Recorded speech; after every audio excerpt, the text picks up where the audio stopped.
Do you yearn for travel that involves outdoor adventure and learning? I do. I also have a passion for all things farming and agriculture. I've traveled to exotic jungles to learn about growing chocolate. I even once owned my own organic vegetable and sunflower farm.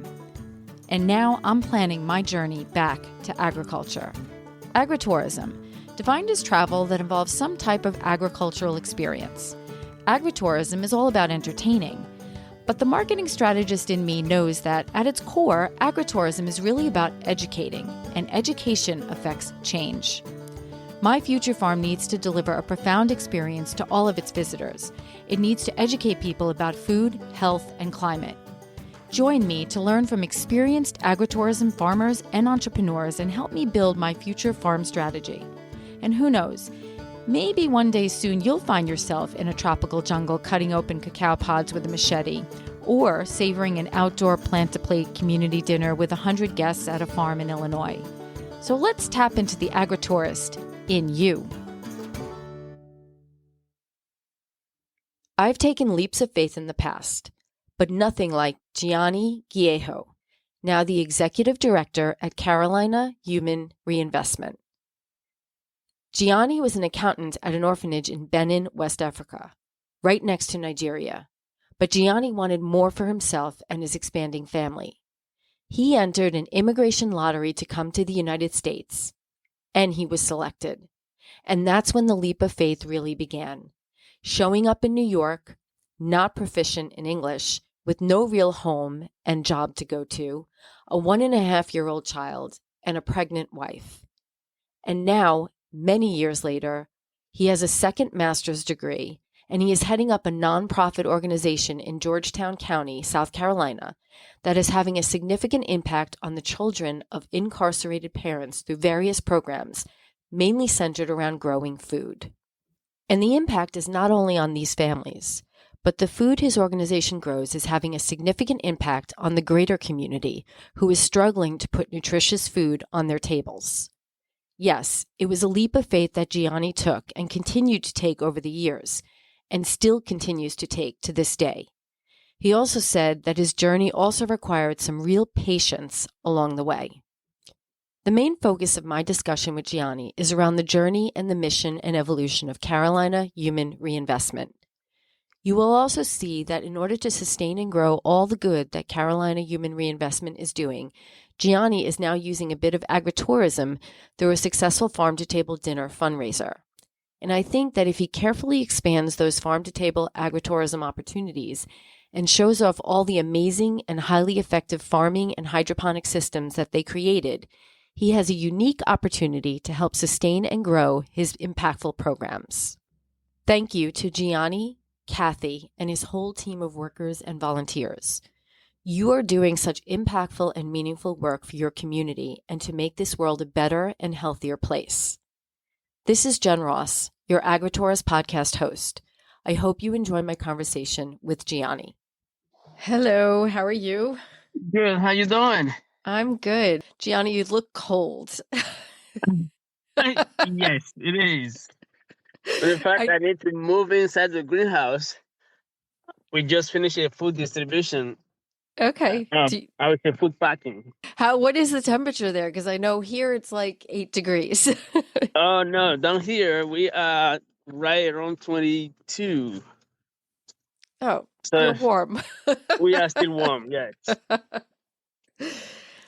we are still warm. I'm gonna walk and. Are you in a greenhouse right now? Yes. One of my favorite places to be in the winter, like in January, February, is in the greenhouse. So Okay, you're about to get a treat then. I love it. Oh, this is okay. This is the water you're growing from Yes. water.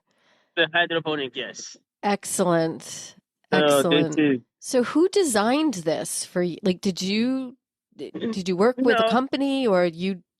No, I work with a volunteer that is a little bit that is savvy when it comes down to engineering.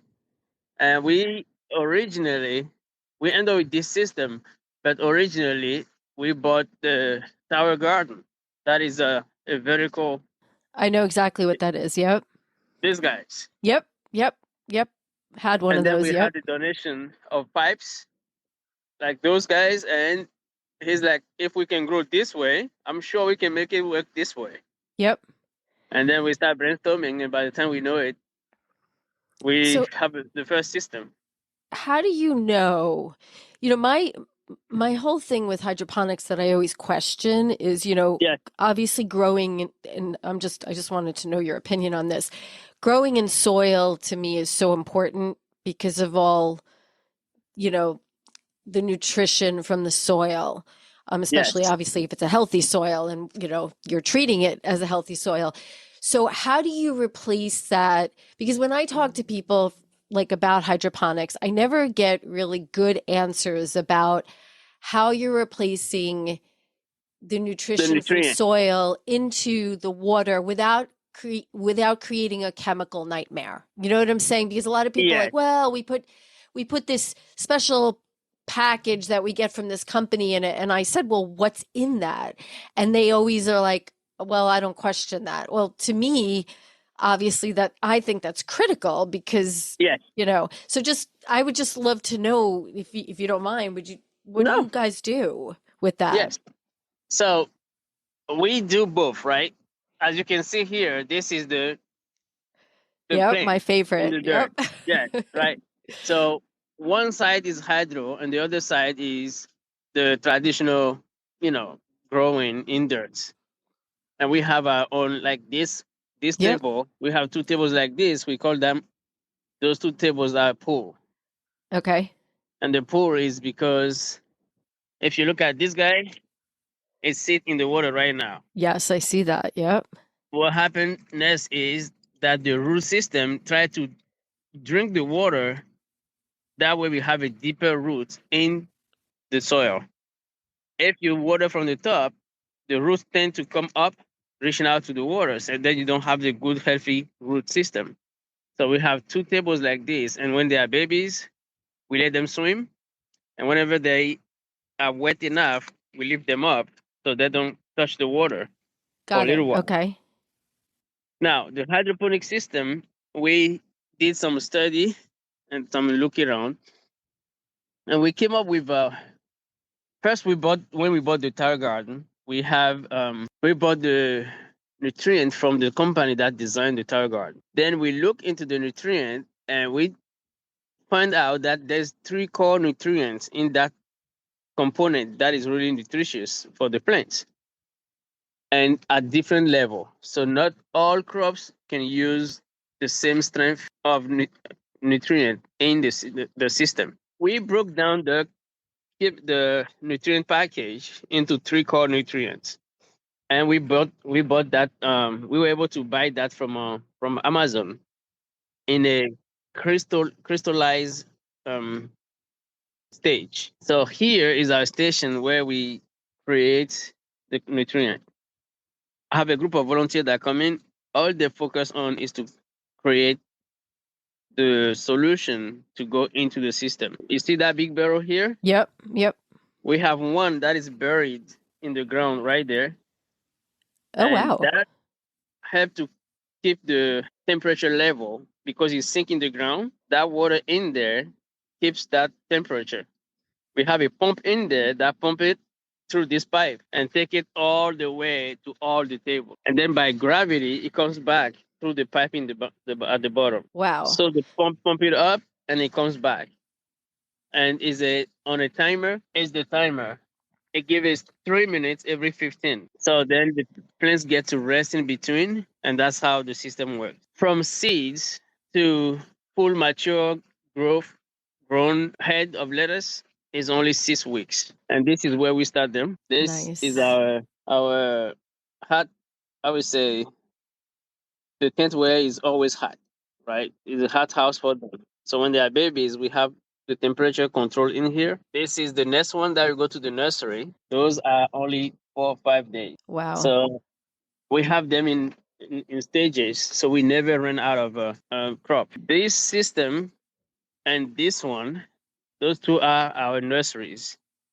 Nurseries because that's when they start developing their roots. Yep. So the water Beautiful. level is higher in this system compared to the big one there. So when they are babies, they need that access to water to develop the root system. But when they start growing, then we need the airflow between the plants and the end of the root. So the water level in this one is lower, because the roots is always in water, but there's a portion of the plant that remain dried, and that help to keep the moisture level down, and that help to keep the oxygenation, and that also help to keep the pest problem low. You can see we are really green. Yeah, absolutely beautiful green. So how many years ago did you start this part, like the hydroponic piece? Because obviously you guys have evolved and I mean, there's so much to know about this. Yes. This is so impressive just to look at, and just what you're telling me as far as the intricacies of, the airflow at a certain level. It's just, wow. Like, so when did you start hydroponics? We started hydroponics. We are year number 3 now. Just 3 years? Wow. Yeah. So at this point, we mastered the system to the point I can set up this system within a month, and 6 weeks later, you have a harvest. For the first year, we didn't really count how many pound of food we generate, and the second year we start slowly. So for the last 3 years that we have counted or record the amount of production we have. Just from the outside of the garden, we are now passing 14 tons of food. Wow. And from the inside, the hydroponic system, we are now passing 23,000 head of lettuce from that system. And everything we do is donated to the community. Excellent. I have a ton of questions for you. So before what you're doing is fabulous. I was involved in a similar project a bunch of years ago, where we donated a lot of food to local food pantries. Everything was grown organically. We did have a hoop house. It wasn't heated. So that's where we started everything. We did not have a hydroponic system, or we weren't that advanced. But it was an amazing operation, and the impact on the community was significant. So I get that. First, let's talk about you, because you have an interesting background. I read an article that was written that was sent to me. So you're from West Africa, the Yes, I'm country from Benin. Yes, I I'm looked from it up. Benin. I had to look it up. Right by Nigeria, Yes. basically. Yes. Okay. Yep. We have a border So with Nigeria. okay. So you grew up there. Accounting was your major. Yes, I have a master's in accounting. I was actually an accountant at an orphanage back in Benin.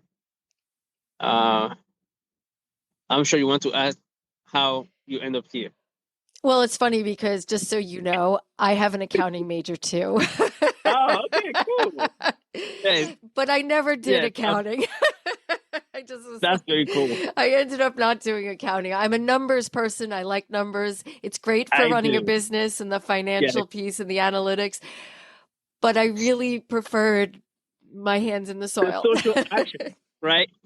So back when I was in Benin, I was the accountant on the project at the orphanage, and my boss will she hates me because when she hired me, she wanted me to be the accountant, to stay behind the desk and, do the numbers. But I enjoy more the field. So when I came on board, I told her I need 3 months, and I don't want to see anybody in my office for the 3 months. So within 3 months, I was able to establish my accounting system to the T. So I just need to sit down for 1 hour. I'm done inputting those data. the spreadsheet works it, and I'm good. And then next minutes, I'm always on the field. So I'd rather be at the orphanage. I'd rather be with the community. I always want to engage with the community. And she hated that. She said, why in the world do I hire you? You are supposed to be doing numbers. We have a report coming up. Can you generate the report? I said, tell me what you need. And I will go in there 1 hour later. I will give her whatever she needs. I'm like, and she's like, well, you are too much on the field. I need you in the office. I'm like, ma'am, it doesn't work that way. I got to know the people I'm working with. I need to know how they operate. Then I can better understand their need. Then I can better work those numbers at the end. And That what you just said is so important, and yes, people don't get that. they Like don't get it. that is so important what you just said. She I hated just me. love She it. hated me for it. She hated me for it. I was like, well, I don't enjoy I enjoy the numbers, but I don't enjoy numbers behind a computer. The human interaction makes the numbers valuable to me. I need to know how people are using the service we are offering. I need to know the satisfaction. I need that to see that progress, and the progress to keep me going. Yep. But he has a different view. So anyway, So what happened? so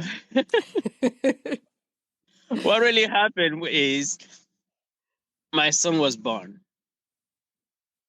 and he was 2 weeks, and I decided, I came back from work, and I sat there and watched him for 2 hours, and I'm like, you know what? I'm gonna give him something better. I'm going to give him a better feature than I used to have. Me going to college is 2,500 students for one teacher in one room, no microphone sometimes. The air condition doesn't work. Well, we didn't have one, and the fan doesn't work. And we are in a tropical area, so it's always hot. So you have to fight to get in the classroom. If your class is at 8, you want to be there at 3 a.m., 4 a.m. to have a chance to sit in the close range of the teacher to hear his voice. Wow. So it was a challenge growing up, going to college. So based on that, I'm like, you know what? I'm going to do something about it. So I started poking around to see where would be a good destination out of country to go. Europe was an option, but then I applied for the lottery visa. I don't know if you know what that is. I just from that article, I was actually intrigued by that because I'm like, I didn't know that, I obviously I know some things exist, but I didn't know about that program. And it said in the article that program is only offered to countries where there's not a lot of immigration to America. So I was like surprised. I was like, that's great, so, but it's a lottery. So what are the chances It's a lottery. I know, right? So it's a worldwide lottery where everybody put their name in the bucket, and eventually they draw, and whoever wins come by. I applied that year for myself, and I applied for my wife, and her name was picked. Now that's a separate, so you applied for each other separately? Separate. Okay. And mentioning both applications that we are married. So it doesn't matter. That's just to get our chances up. So it doesn't was matter two who is chances. picked. Yeah. Okay. Yeah. It doesn't matter who is picked. Both the whole family gets to come. So nice. Her name was picked. Eventually I came home one day and said, "Sweetheart, we moving?" And she's like, "Okay, we're moving where?" And I said, "United States." And she's like, "There you go." I knew it. I knew you were crazy. I knew that from the beginning, but I didn't know you were that crazy to think I'm gonna go to the Wait. United States. Did she know you put her name in? Or No, you put she didn't. she I That was like the fun her. part. That was the fun part. So we end up it took me 3 months to convince her to come on board because she's the principal winner. So if she doesn't start the application process, I cannot jump in and finish it. So it was, you know, 3 months of I think this is gonna be good. Don't worry about it. Everything's gonna be good. Come on, let's start this program. Let's get it going. Eventually, she said, "Okay," and we went to the embassy. It was about three months shy before we lose the package, Wow. and we started the process. Within 3 months, we finished the visa process and we were ready to go. We end up in New York on October 3rd, 2009. So And at how that is point in the process, wait, I'm curious. How did she feel when she got to New York? That could be quite overwhelming. I live in New we, York, so we did not we did not have a chance really to process the feelings because it was so stressful. You don't even think about the process. Leaving our country was our first time for her leaving her family. Um, I'm a little bit of a adventure person, so I used to travel to go to Nigeria, to Ghana, the West Africa area. I used to play around a little bit, but that was her first time really going far away from her family. And so, but again, in the process of moving here, she became pregnant. So we end up right in New York um, with 4 suitcases, a baby 1 year and a half, and she was pregnant. She was 6 months pregnant at that point. wow. No, 3 months pregnant. So, and we speak French. So it was like, how do you go through it? How do you process? I mean, we opened the gate and it was all buildings and all high scrapers and no trees. I was like, yeah, there you go. We are here. So it Big was a challenge. difference. Big difference, definitely. It was a challenge to find the first um, bus. We needed to go to a Greyhound station because our first destination would have been Charlotte. Because back in Africa, when I was working at the orphanage, I have a friend of mine, Aaron. His parents live in Charlotte, and I asked him to use them as a first room. The problem was he married a girl from our country, and he's a Peace Corps volunteer, and he was at the end of his stay. So he was coming back 10 days after we landed here. So I said, "Can I use your room for 10 days?" And he said, "Yes." He was assigned to the orphanage I was working at. That's how we met. Uh, so he said, "Yeah." So we end up taking a Greyhound from New York to Charlotte. But to get to that Greyhound, we almost crossed all the light in New York, carrying suitcases because we didn't know how to. We didn't know. First, we told the bus guy we were going to the Greyhound station, but he dropped us off completely in a different position. And we didn't know how to get back in a bus to get back to that Greyhound station. I was able to manage to speak English enough so somebody pointed us in the direction we need to go. So I would take 2 suitcases, cross the red light, walk backward when Lizette, my wife, is crossing, watching the first 2 suitcases with the baby, and I will go and grab the next one, join her there, and then that's how we cross half of the lights until one taxi a car stopped by and said, "What are you all doing? Where you all going?" I was finally able to tell him we're going to Greyhound to take a bus, and he said, "Get in the car." Apparently, he saw us crossing, and he went and came back and saw us crossing, and he was just like, "I'm gonna help these people." That was We nice. end up That was really nice. So we end up in his car. He took us to the bus station, and I asked him, "How much do I owe you?" And he said, "No, sir. Good luck in the United States. Just take care of your family." Aw. So See, there are good people.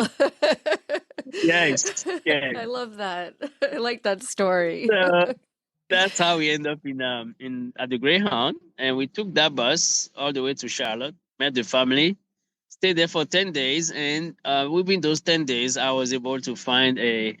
Right before we moved, I asked my wife to learn how to braid hair. So she's a hairstylist. She did that for 5 years. Today she's a nurse. She's a registered nurse now. Good But for her. we were able to. I was able to locate a beauty salon in Charleston. Oh, wow. And I Okay. asked the lady if she has a room, then we can come there and live in that room while my wife is working for her. And she said yes. So eventually, 10 days later, we were in Charleston. So Charlotte is kind of far from Charleston. So how did you, like, you just found, like, what was the Charleston connection? You just found a place there? I just look up trading businesses until I find one that has a room. And that's it's a journey. It's the journey of faith where you take the step without knowing what's next, but you take that step. Is we didn't know other than that family, we didn't know nobody else in the country. Giany, what made you feel that way, that, it's a journey of faith? Like, what is it in you that you were okay with that and trusting that? I'm just curious because I some people can do that and then a lot of us can't. So that's why I'm Yeah, curious, what is it? What was it that you my strength, personal strength, is the belief. Because what is the chance that you apply for a lottery visa, worldwide lottery visa, and then the day I applied for that lottery visa, I met my father, right? And we were in the car, and I said, "Listen, I'm moving to United States," and he's like, "Whatever." And I said, "No, I'm serious. I just sent in this application, and I know I'm gonna win that application. I just want you to know it's happening. So when that happens, you are not surprised." And he said, "Whatever." Now, here's the story about the process. My grandmother, I have never seen her work before. Bless her soul, she died 5 years ago. So when I graduated from college, my brothers and I, we decided to create a nonprofit organization to help handicapped people. We were so successful, the handicapped people that were begging on the streets, some of them got married and have families before I left country. So my daytime job is to be an accountant at the orphanage. And then when I finish at 6, I become the coach for those guys until 10. In the process, I learned a piece of arts that in our museum, and is a very protected art. It's only one family that does it. I went to them and I said, my handicapped people were hit by polio, and they suffer from all they have is their hands. They don't have the limbs, the legs. So I need you to teach them how to do your art. I'm not going to be a competition locally here. I have a connection in France. And when they create those arts, we will send them in France, and France will fundraise around it. I have a partnership there. They will do a fundraiser and send the money back to Benin. And with that process, we were able to create a center for them. So that's my nighttime job. That connection became very instrumental to apply for the lottery visa. Back at that point in Benin, we didn't have a credit card, we didn't have a debit card. When we applied, we needed to pay $79, but we didn't have a way to pay for it. So I called my connection in France and I said, listen, I know this is weird.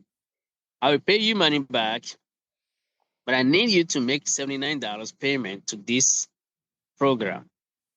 And she's like, that's definitely weird, but I'm going to do it because I know you. That can be an opportunity for your family. I said, yes, please. And she did. Eventually, when the day I find out that I win, she was in our country with a group of young French. We built the center, and I was taking them to the airport when I opened that mail. And he says, you won. So the whole thing is if I didn't have those handicapped people, even though I applied for it, I would miss it because I wouldn't know nobody else to make that payment. So all my stories are based on that faith that it's gonna get better. It's gonna be better. I have to believe that there is a tomorrow that is always better than what we have. And that's the fifth part of me that says, I don't know nobody in the country. The only person I know allowed me to stay in their room for 10 days, but yet, you know what? It's going to be okay. I'm French. I'm going to an English country, but you know what? It's going to be okay.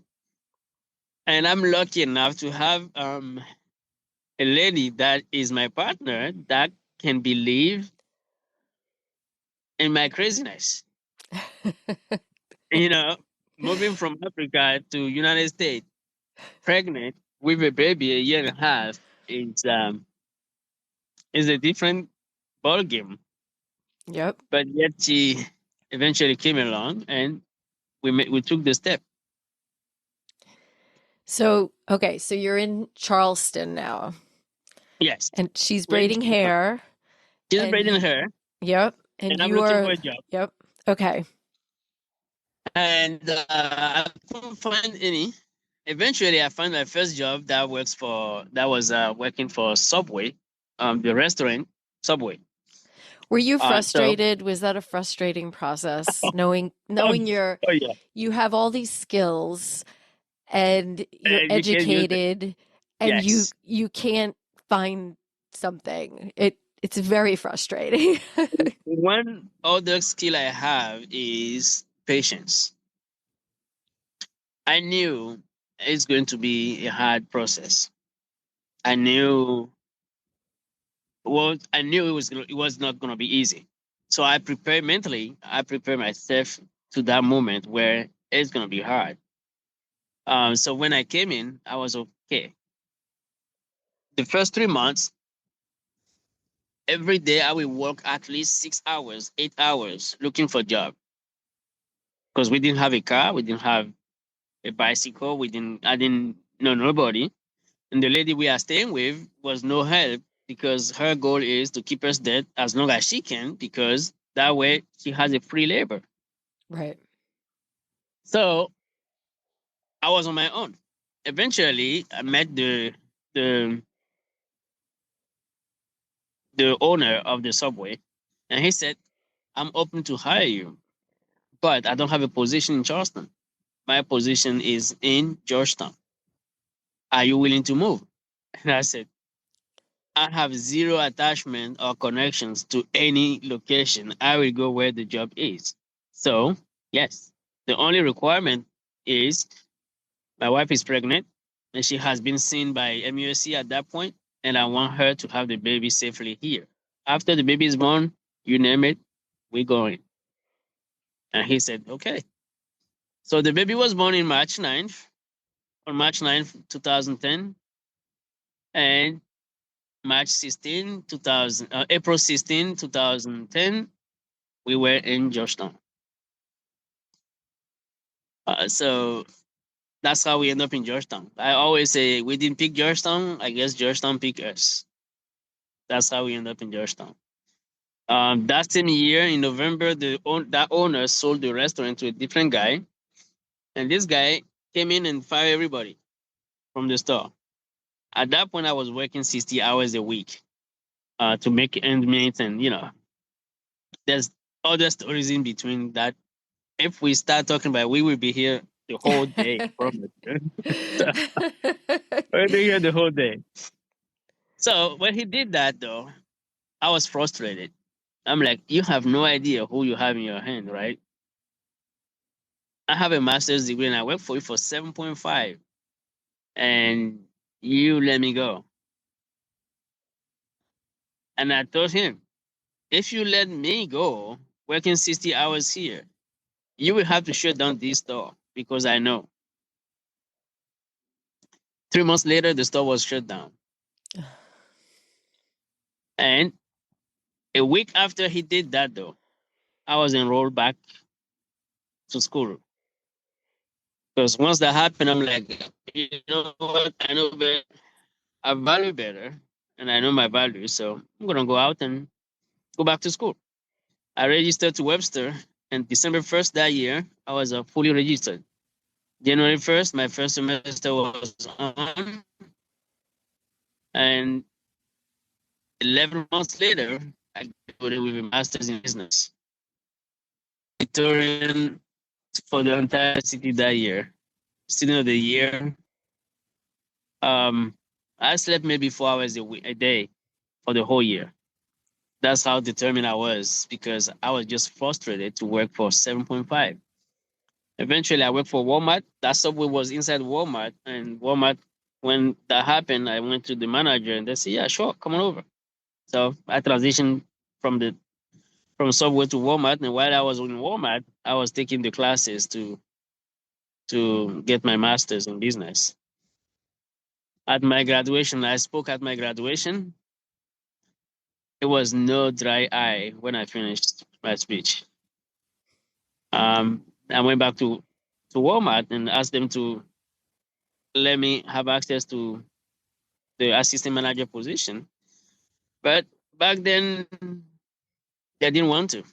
They said I didn't speak enough English. They have all reasons to say no. I said, you were at my graduation. You saw me speaking at my graduation. I was working for you when I got my master's, and you don't think I'm qualified to be assistant manager in your store. Okay, I quit. And eventually, we got ready to move to Charlotte, where that was the only place we knew somebody. So, and it's big enough that hopefully we'll be able to use my degree. So we packed everything, and we were ready to go.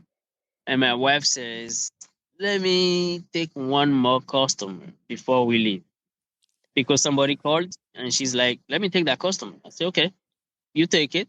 We already paid the down payment in Charlotte. We were moving back there. We were ready to go.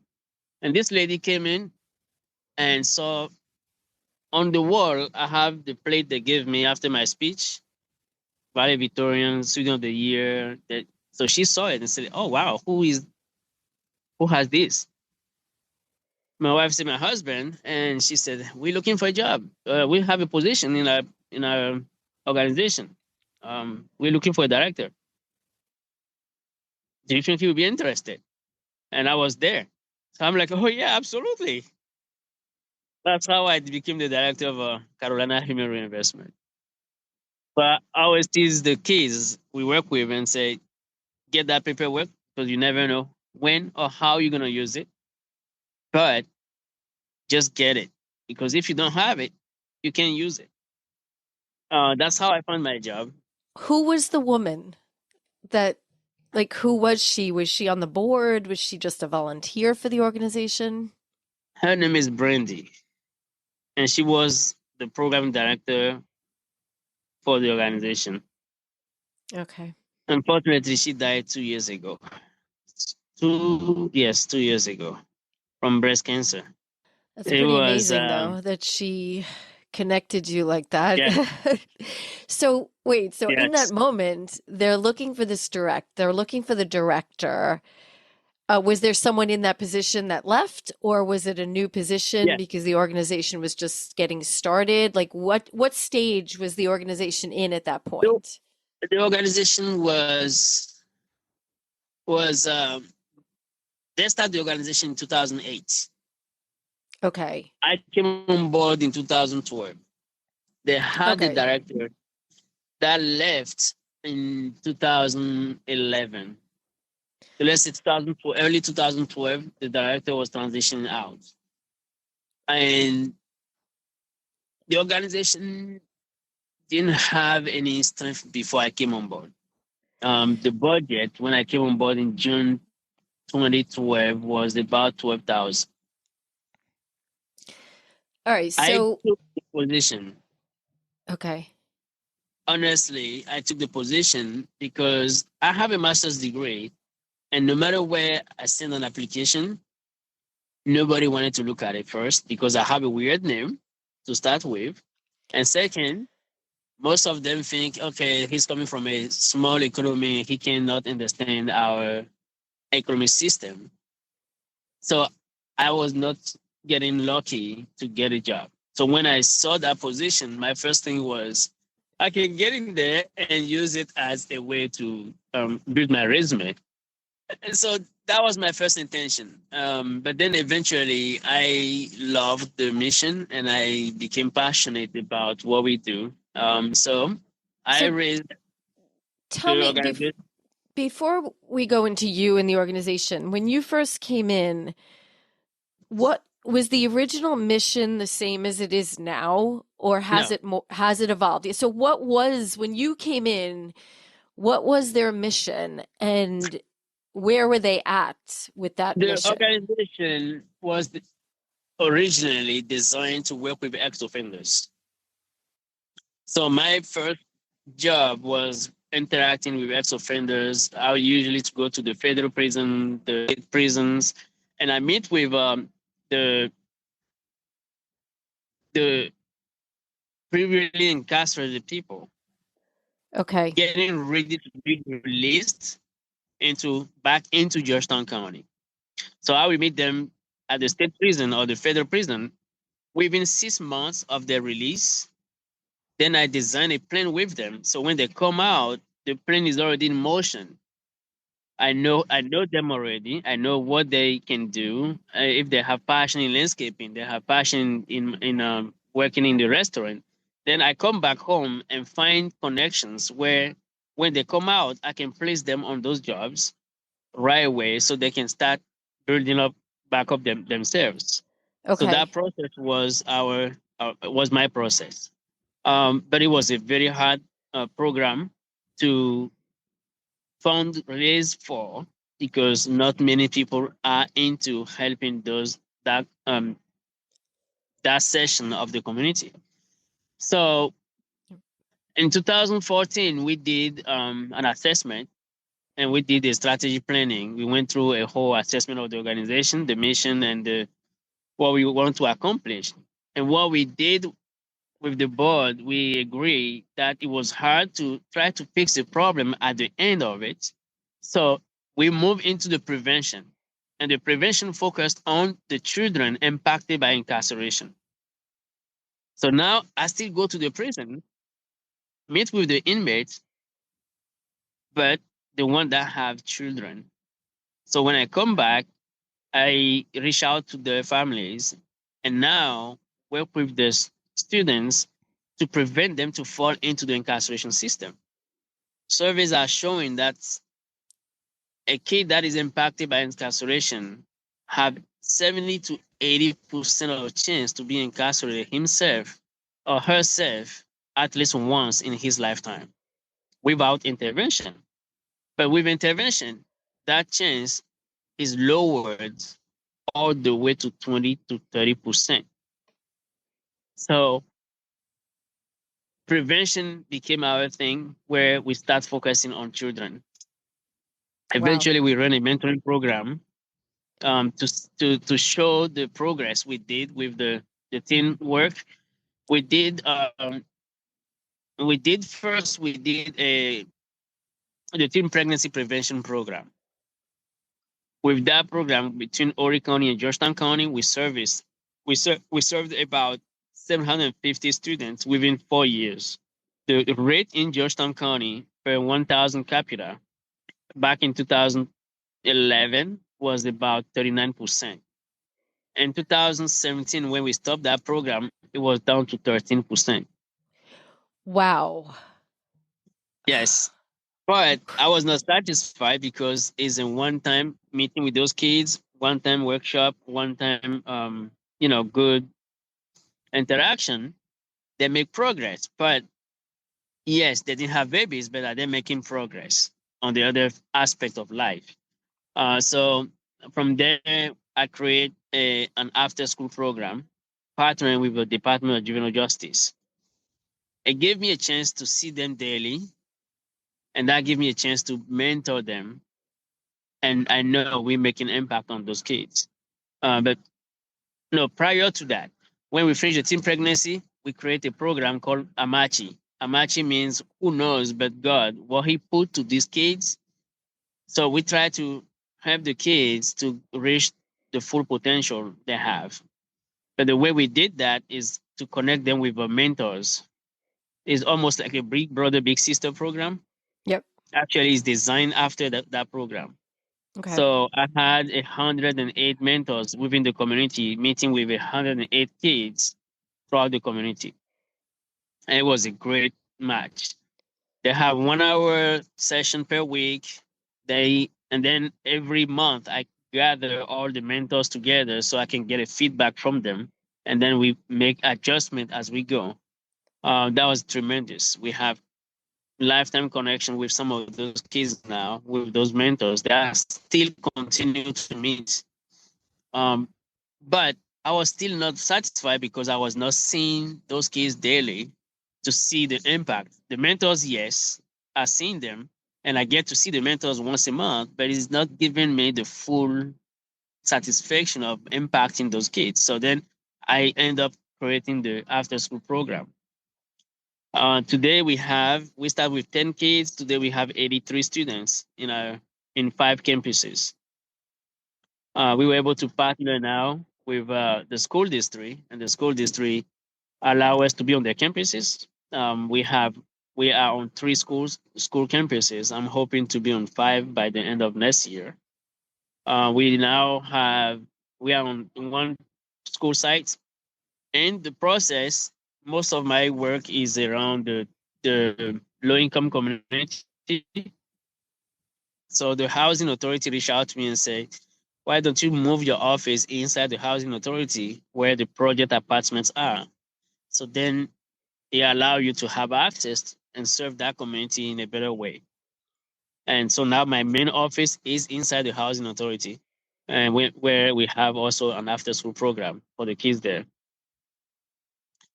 Um, the garden originally came along because the kids I work with are struggling to connect with what they're reading. So I thought, since I run an orphanage in Africa, I can use that model here. We have a livestock, we have gardening, and we have trades for the kids. So starting the garden here will allow them to touch, feel, read about it, talk about it, and that can increase their learning process. Eventually, it became a reward system where do good in school, do your homework, and then on Fridays we get to go to the garden. That's how we start the garden. So really, the garden was started for the kids. In the process, COVID came along. Now outdoor became a big thing. The kids I work with are low income community. They're gonna fail if you let them in the room to say, "Hey, jump on the computer, do your thing." So I need to create a space that is not in a room, but where they can interact. And that's how the big community garden came along. So that's that's how we end up with the big garden.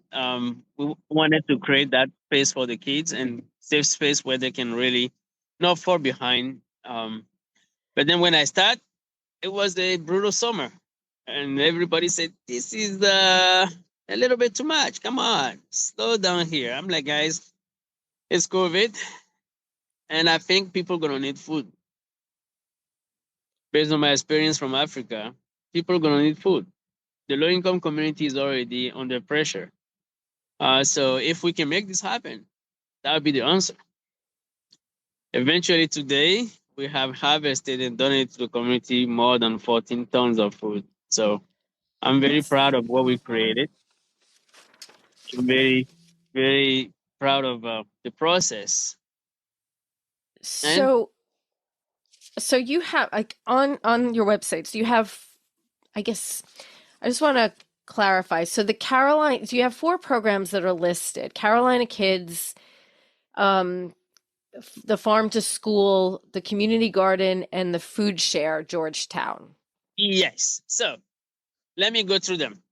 The Yeah, because I Carolina just want to Kids, clarify. And I have one question. I want to go back to one thing before, because I'll okay. forget this. I'm a little older than you. I'll forget this. Are you still, because obviously the focus shifted to working with the kids. Are Yes. you still working with the inmates when they come out to get them integrated back in to job opportunities? Or At is the that, at the personal level, I'm still involved in that aspect. yeah, I Not figured one that you that we would. carry out. Yes, the guy that cut my hair is a dear friend of mine that I met the first time in that system. He learned how to do it from there, and eventually, when he came out, I worked with him. I worked with him to get his license, and eventually, he bought a house.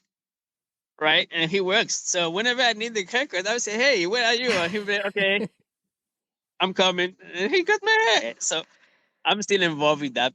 I can tell you a lot of guys that I helped that are truck drivers working for BMW. I mean, Right, a lot of them are very, very successful. The right, problem was I couldn't convince the donors that this is a cause you all need to invest in. right. It's And hard. that was the It's difficult process. And I needed to keep the doors open at the meantime. So with transition in prevention, because I saw a bigger impact, right? Saving the nation.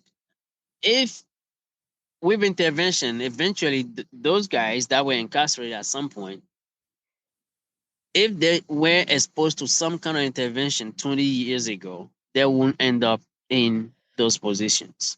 right. And that's what we try to do with their kids now. So Okay, the Canada kids, so I'm still involved in that in some fashion. I right. still help people to, have access to job, convince businesses to hire ex-offenders, encourage them. That's gonna be always something I do. Okay, Just not one thing that we advertise at a high level. okay, okay. So Um, back to your so programs. Tell me. the program, the the Carolina Kids is the name of our after-school program. Our Our motto is teach, feed, succeed. And we also say Carolina Kids where young and adult grow together, right? So it's all about mentoring.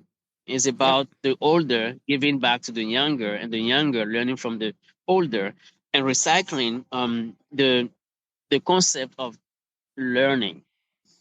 I'm from Africa.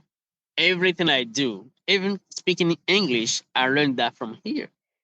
I learned all my English in Subway, making subs, right? And I Yep. learned it fast enough that I was able to go to a grad school within a year and 3 months.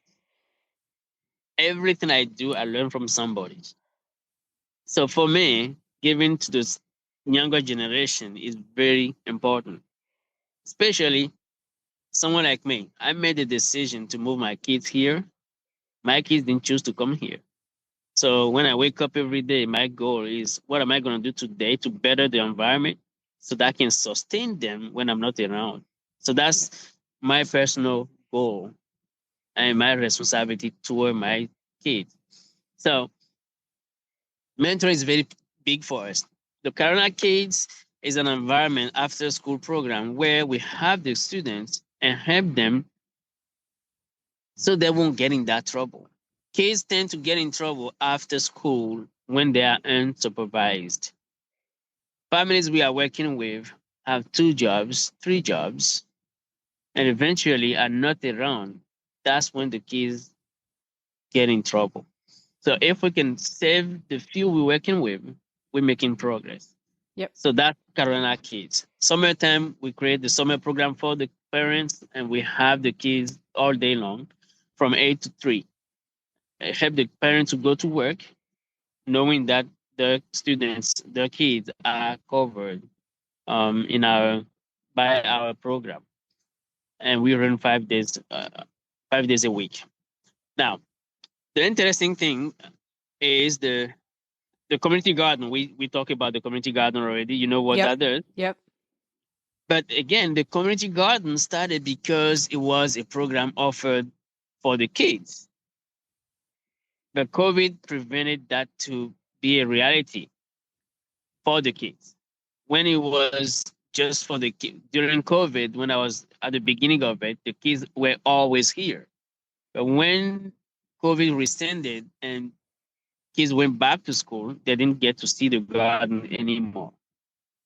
So what I did is now in Africa, we used to say if Mahomet cannot go to the mountain, then the mountain goes to Mahomet. So what we did now is to take the garden to the students. That's what the farm to school program is. So we Got it. moved, we now have 4 school gardens on 4 school campuses. That's So terrific. wherever we have our after school program, we have a garden. My dream and the dream of the organization is to be able to create a garden throughout the schools throughout the county to the point we can now create a salad bar in the schools. So each school will be specialized in one crop, and eventually we'll bring all those crops together to create salad bars in all the schools. That will help now to help the kids to learn how to eat healthy early in age in their age. That will help them to learn gardening is not just growing food and eat food.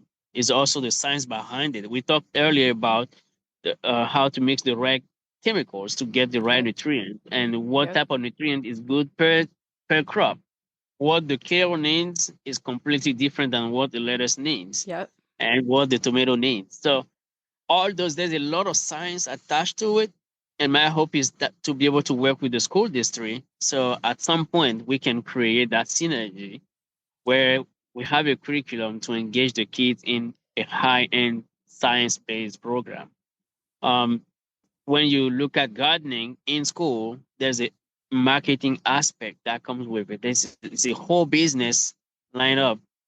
We can teach the kids how to start one and how to market one and how to make it profitable Yep. for the business. Absolutely. So that's the farm to school program. Actually, Nice. in February, we'll be presenting at the state level at the state conference for Clemson. We'll be presenting our process. We'll be sharing our way of how we end up doing the farm to school. So I'm very excited to get on that platform and share what we do. That's very exciting. Now, the goal is to feed people, Yes. obviously. Food share. So food share, the food share is a program where we partner with the community. We partner with DSS with that program.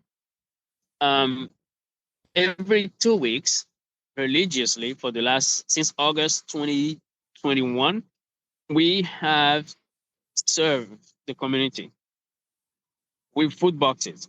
We partner with the farmers market, local farmers market in Colombia. Every 2 weeks, a truck load of food comes in the community. We have a group of volunteers that come in religiously to help repackage that. We just packaged today. That's what I was finishing Okay. right before I came in. So we package. Today we package almost 200 boxes of food. Anybody in the community that have food stamp can buy that box for $5. That's worth $35 to $40 spent in Walmart. So what we're doing there is to help stretch the voucher so they have food for a longer period of time and they make more out of the box. The partnership with DSS pays the difference that they didn't pay. The goal is to encourage the low-income community to eat healthier. My personal goal is to see those families starting to eat healthier, but because they're doing that, their kids are eating healthier. So we have better, healthier students in the classroom, and we have better kids. And in the long run, in 20 years, we have families that will be enough that could have potentially faced diabetes and heart conditions that now, because they learn to eat healthy early in ages, are not facing those situations. So they have, now we're talking about kids, a healthier community in the process. So How many anybody from the boxes are you preparing? today we prepared 200 boxes. Okay. So in average now, monthly we are averaging about 450 boxes. Wow. But with that program, we estimated that we move out 285,000 pounds of food in the 3 years. So if you put that in servings between the garden and the food share, we estimated that we deliver a little over 1,100,000 pounds of food to our community. 1,100,000 servings to the community. We are a very small community. We are a very small organization, but we do have a big impact in our community. Huge. On so many That levels. yes. Do you see the need for this increasing, staying the same? What have you seen over the last few years as far as what's going on? The last, well, is a fact. COVID changed a lot of things, right? And COVID brought also a lot of struggle to families. So when you go to a food distribution, right, the line of car you see is terrible. Is long and long, and it's getting longer and longer, right? So a low-income community person wouldn't go necessarily to the grocery store to grab the grain to eat. They will go first for the protein and the fast food part. But it's not because they don't want to eat necessarily. It's because they can't afford to do it. But what we do, my reward in the process is to see all these grain that we make go out and never come back. And people keep coming back to buy the food share. Now, if you buy and you don't use it, you won't come back. But yet they come back. So that means they're using what we are producing, what we are putting out there. So I can positively say that the ones that are participating are eating healthier than before we start. And if we put out a box can feed a family of four. I have a family of four. I'm a family of four. And I use 2 boxes within 2 weeks. I struggle to finish those 2 boxes within the 2 weeks.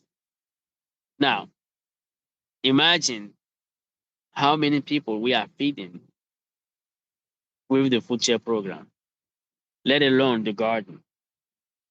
You know, so the need is there, and we are just blessed to be able to be a part of that solution to the community. Let me ask you an important question. How are you funding all this? Like where do your sources of income for this organization come from? It's very complex, very complex. That's what keeps me awake. Our one of our goal is to be able to service the community without being a charge for the low income community. The community we intend to serve are the ones that really are struggling. So charging them to keep their kids safe in our after school program, to me and to the board, feels like is against what we're trying to accomplish. Exactly. Yeah. So we strive to, we work hard to keep it free for the community. Everything we do is free for the community. So we rely on a lot of grants.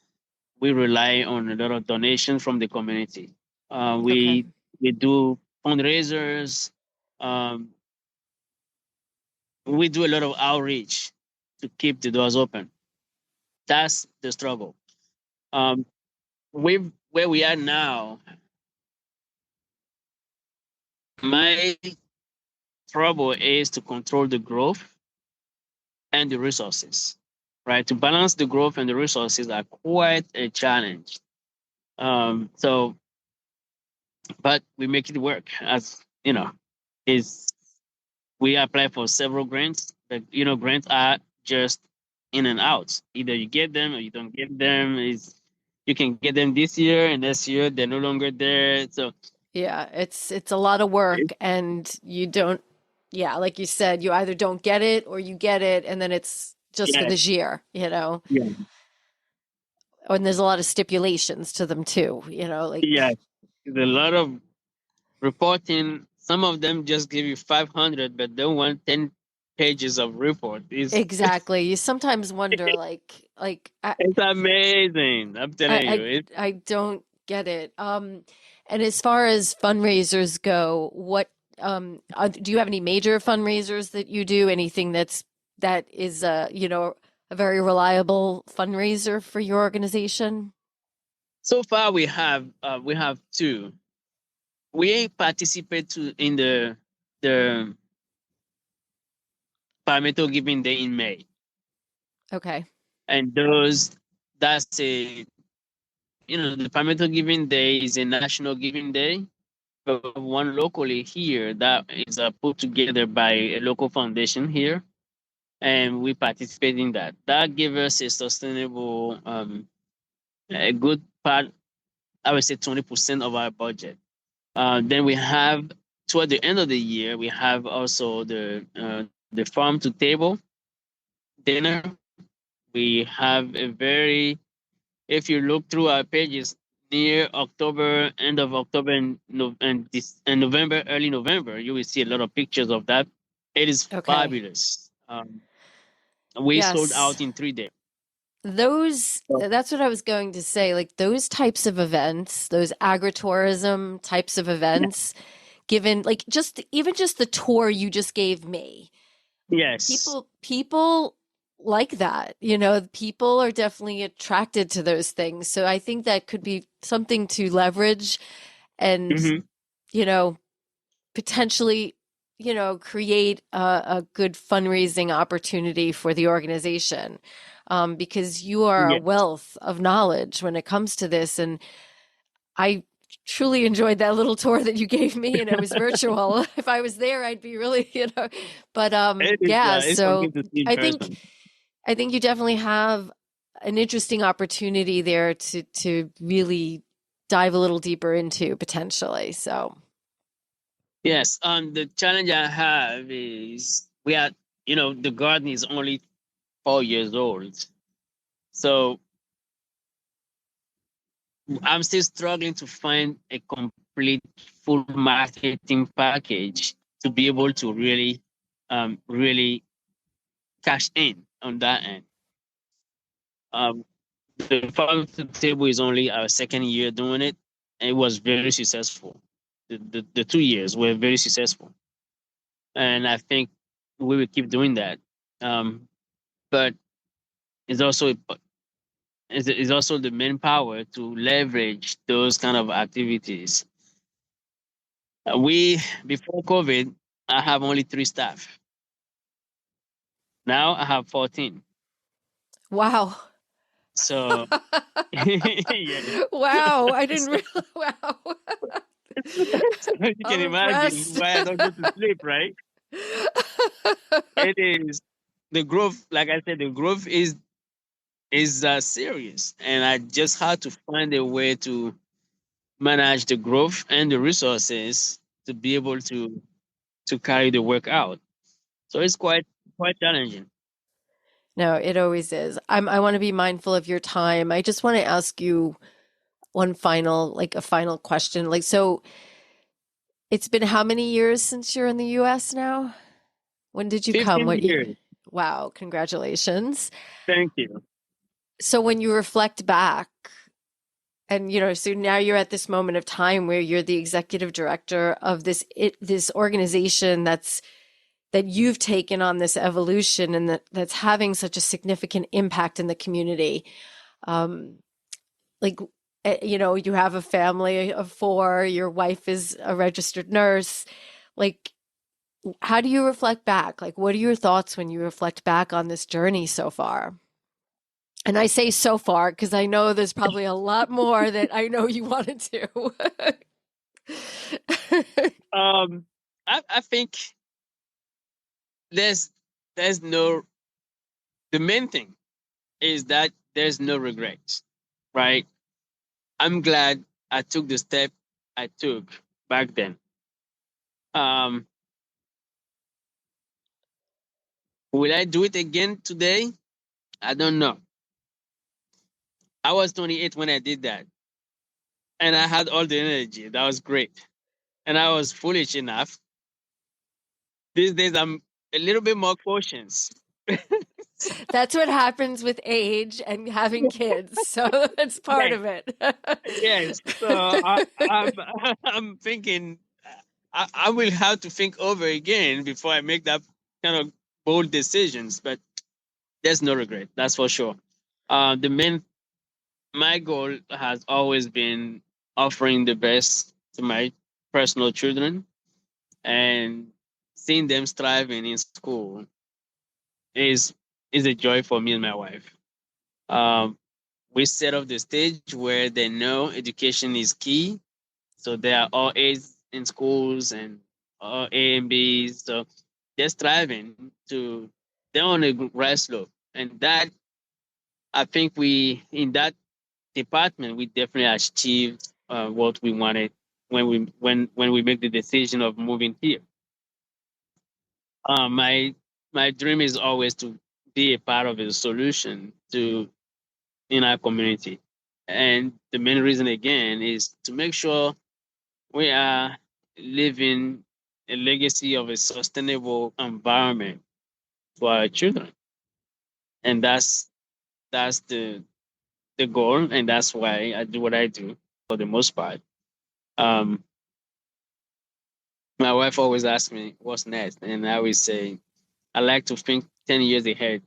That's my decisions. I strive to make a decision with an impact on 10 years, and that helps me to create a foundation for that 10 years. And it's my prayer that our kids pick up on our skills and sustain in life. So yes, there's no looking back on what we did. Um, it's been a blessing, really, to the way the community here accepted us and embraced who we are and help us to navigate, situations we wouldn't necessarily know. It was just awesome to see, meeting people like Miss Kathy and other volunteers here and that believe in you and believe in what you do and give you the opportunity to really be yourself and give fully your skills is very important. So Well, you've been a blessing on that community. So I'm sure they are extremely grateful for everything you do. It's pretty impressive. it's been a fun journey. Yep. Excellent. So thank you for doing this and taking the Oh, time. I'm it really exciting stuff and I love what you're doing and I wish you guys all the success in the world.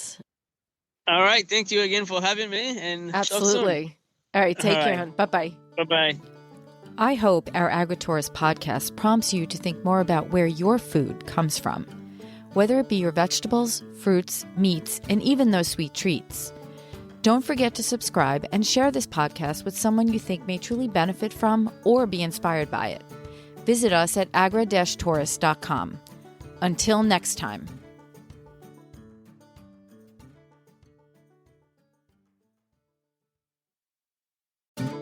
So I was recently listening to one of the Grounded in Maine podcasts produced by Amy Fagan. The podcast is an open conversation about being mindful about how we show up in the world. It's focused on sustainability and how sustainability impacts every part of our life. What are some of the most important takeaways that people will get from your podcast? One of the things that I hope that people will take away from the podcast is encouragement. Like, I want them to not feel like you have to spend thousands of dollars to be part of the solution, because, there are a lot of sustainable, things that say sustainability or sustainable, like solar panels or organic cotton and stuff like that. Like, some things are just more expensive because they have that tagline, that phrase or whatever. But there are so many ways that you can be sustainable. You just have to be a little bit creative. And so I'm putting out all these ideas that what people are doing, just to put the thought out there that we can all be part of it without going broke. So how can people find your podcast? My podcast is wherever podcasts are found. It is just called Grounded in Maine. I also have my Instagram is where I am most active, and the Instagram handle is Grounded in Maine Podcasts.